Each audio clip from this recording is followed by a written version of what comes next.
네, 시청자 여러분 안녕하십니까. 태극 FM 유튜브 생방송을 시작하겠습니다. 오늘 지금 현재 비가 오질 않아 가지고 냇가에 물이 냇가 중심에 조금 물이 흐르는 곳에서 방송을 하게 됐습니다. 지금 여러분 보시는 썸네일의 내용, 이재명의 새빨간 거짓말, 백현동 팩트를 밝힌다, 이런 제목으로 말씀을 드리도록 하겠습니다. 여러분, 입거 돌리란 말이 입만 열면 거짓말, 돌아서면 뒤통수, 내로남불, 위선, 후안무치, 말 돌려치기, 이런 것의 명수인 이재명의 거짓말에 전 국민이 이제 그 정치의 환멸을 느끼게 됩니다. 백현동에 대한 문제, 그러니까 이재명이가 국회에 가서 답변하기를, 국정조사에서 국회에 가서 답변하기를 성남시장 때 국토부에서, 박근혜 대통령의 국토부에서 무슨 그 혁신도시계획법이라고 하는 게 있습니다. 혁신도시계획법. 그러니까 그 박근혜 정부 국토부에서는 전국 지자체 28곳에 되도록이면은 지역의 균형 발전을 하기 위해서 그 지자체장에게 되도록이면은 상향 조정을 해서 이렇게 인허가를 해 주었으면 되겠다고 이런 공문을 28개 지자체에 보냈다고 합니다. 그래서 2014년 11월 17일 성남시에서는 국토부에 묻습니다. 그러니까 이재명이가 국정감사장에 나와서는 박근혜 정부의 국토부에서 인허가, 그러니까 2단계 상향 조정을 해주지 않으면은 뭐 직무유기로 뭐 협박을 했다고 이렇게 얘기를 했습니다. 그런데 그 박근혜 정부에서 공문을 3차례 보냈는데 2차례가 혁신도시계획법이고 나머지 하나는 다른 거였던가 봅니다. 그런데 전부 거절을 했습니다. 거절을 하면서 성남시에서 국토부에 질의를 합니다. 그러면은 혁신도시계획법에 성남시가 국토부의 의중을 따라야 됩니까? 이렇게 물으니까 국토부에서는 공문으로 답변하기를 귀시가, 그러니까 성남시가 적절한 조치로 성남시가 알아서 하십시오, 이렇게 공문을 보냈던 것입니다.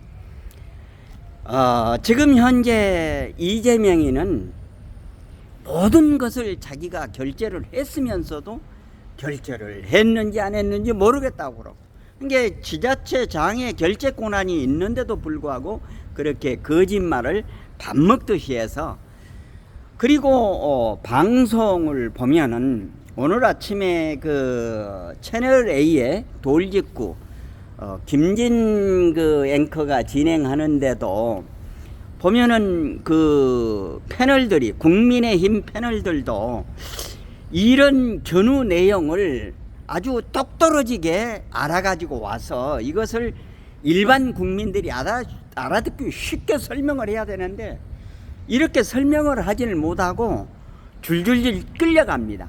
그리고 진행을 하는 그 진행자 앵커들도 보면은 공정한 진행이 아니라 의혹만 부풀리면서 하나도 매듭을 못 짓고 이렇게 엉거주춤 그렇게 진행을 하는 것을 보고 정말로 답답해서 저 태국 FM은 그전에도 말씀을 많이 드렸습니다만 방송을 하기 위해서 우파나 좌파나 방송을 많이 보고 언론도 많이 보고 많은 것을 봅니다. 공부를 합니다.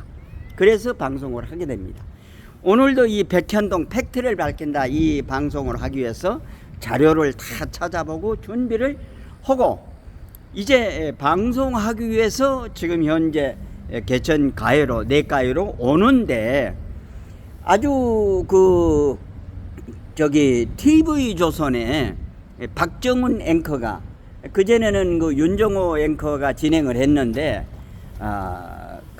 지금은 현재 박정훈 앵커가 진행을 하는데 아주 명쾌하게 설명을 하더라고요. 오면서 잠깐 방송을 보니까 그 방송을 잠깐 여러분들하고 같이 보고 나서 다시 한번 말씀을 드리도록 하겠습니다.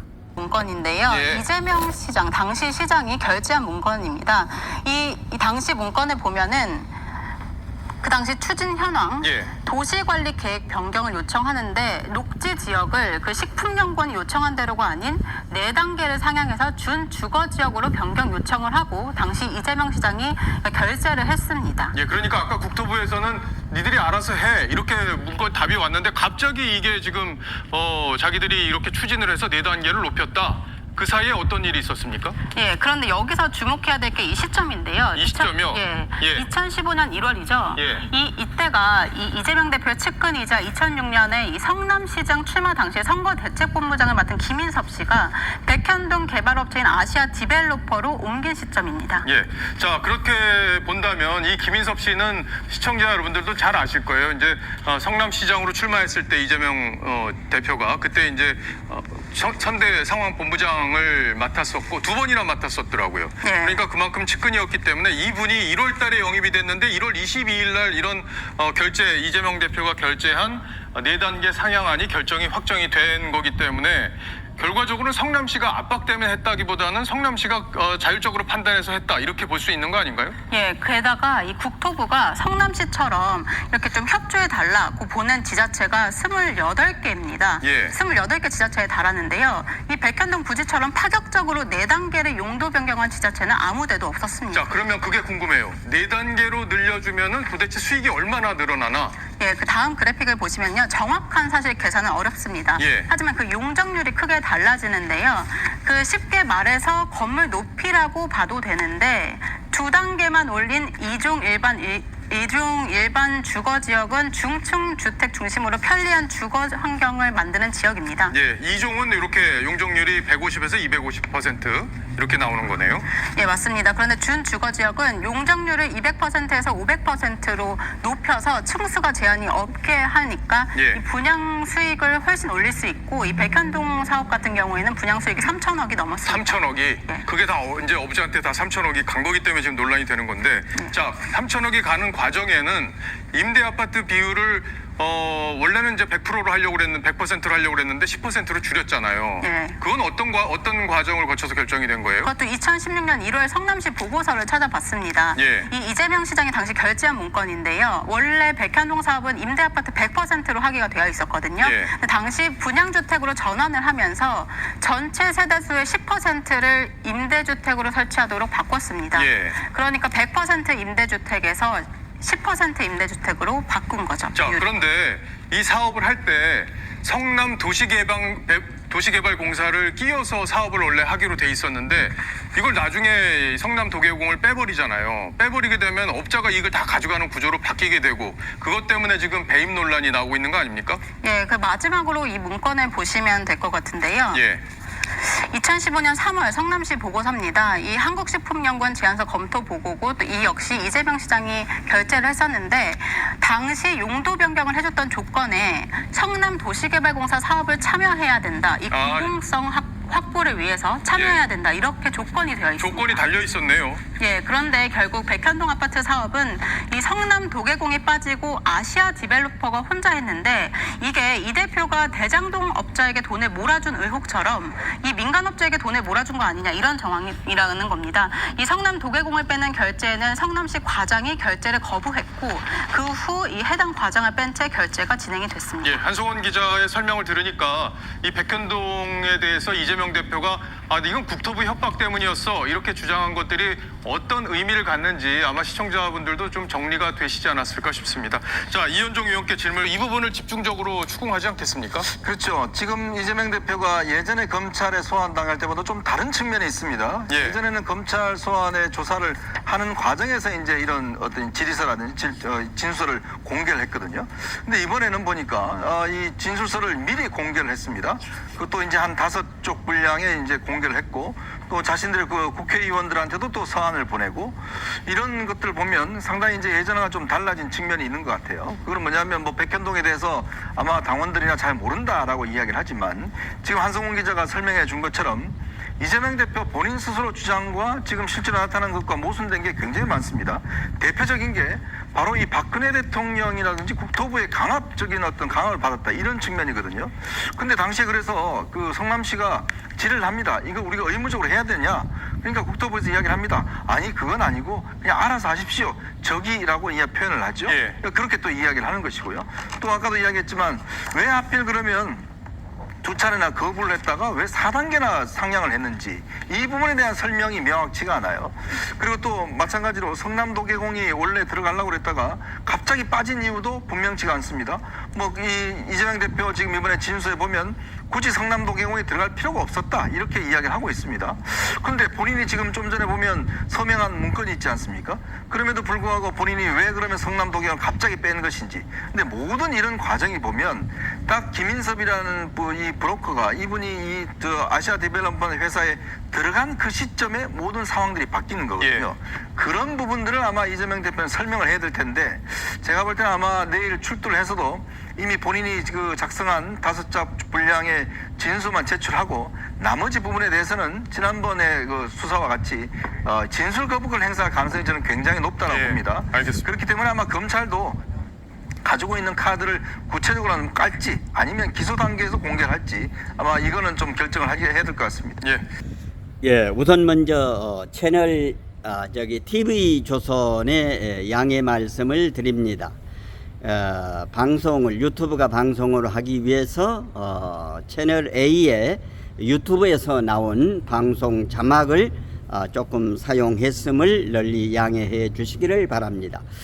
지금 TV조선의 박정훈 앵커가 지금 현재 진행한 내용대로 박근혜 정부의 국토부의 지시에 의해서가 아니고, 그러니까 국토부에서는 2단계 상향 조정을 해달라고 그랬는데 전부 거절을 하더니 2015년에 그 아시아 디벨로퍼의 정바울 씨가 있는 곳에 김인섭이라고 하는 성남시에서는 허가방으로 통했답니다.